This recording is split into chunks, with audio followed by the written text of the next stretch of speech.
కాశ్మీర్ లోయలో పహల్గంలో తీవ్రవాదులు దుశ్చర్యకు పాల్పడి అమాయకులైన టూరిస్టులను విదేశీయులను చంపడం చాలా దుర్మార్గమైన చర్య.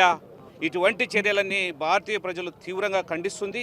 ఎందుకంటే వీళ్ళ చర్యలు చూసపోతుంటే చాలా బాధాకరమైన విషయాలు. ఎందుకంటే అమాయకులను పొట్టన పెట్టుకోవడం దుర్మార్గమైన చర్య, పిరికిపంద చర్యగా మేము భావిస్తున్నాము.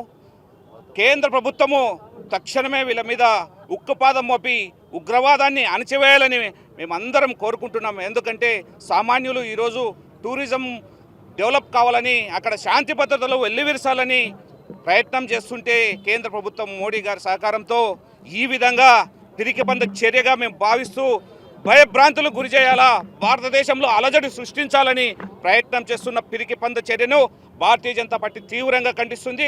వీళ్ళని కఠినంగా శిక్షించాలని మేము కోరుకుంటున్నాం.